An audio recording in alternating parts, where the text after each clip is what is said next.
ఒక పక్క అమ్మగారు క్యాన్సర్ వ్యాధితో చికిత్స పొందుతున్న వేళ ఇంకో పక్క నాన్నగారు గుండె ఆపరేషన్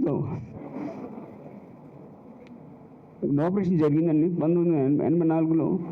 నేను అప్పుడు అమెరికాలో ఉన్నాను.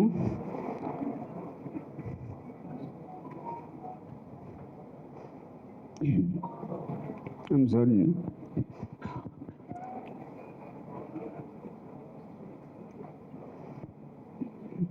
అప్పుడు చిన్న టెక్సస్ హ్యూస్టన్లో డెంటల్ కూలి గారు సర్జరీ చేశారు, ఓపెన్ హార్ట్ సర్జరీ చేశారండి. అప్పుడు డాక్టర్ గారు 3 నెలల పాటు మీరు రెస్ట్ తీసుకోవాలి, చాలా మేజర్ సర్జరీ అయింది, ఎటువంటి స్ట్రెస్ మీరు తీసుకోకూడదని చెప్పడం జరిగింది నాన్నగారిని.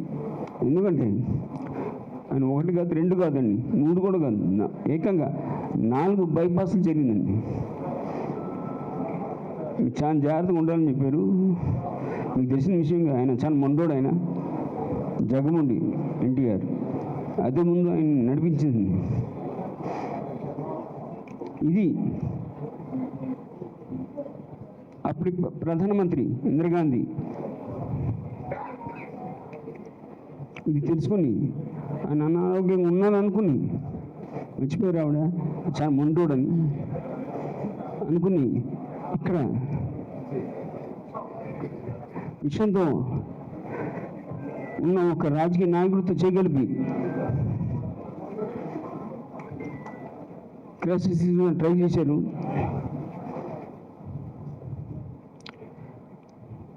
రాజకీయ కుట్రలు పన్నాగం మొదలుపెట్టారు.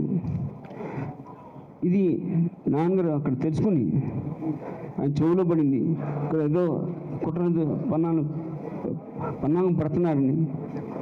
ఇది వెంబటే తెలియగానే హఠావుడిగా ఆయన అనారోగ్యం లెక్క చేయకుండా, ప్రాణాలు లెక్క చేయకుండా మన రాష్ట్ర ప్రజలకి ఇది అన్యాయం జరుగుతుందని గ్రహించి ఎమ్మటే బయలుదేరి వచ్చేసాడండి. రాష్ట్ర ప్రజల కోసం, ఆయన గురించి, ఆయన కుటుంబం గురించి కూడా. అమ్మగారు క్యాన్సర్ వ్యాధితో చికిత్స పొందుతున్నారు.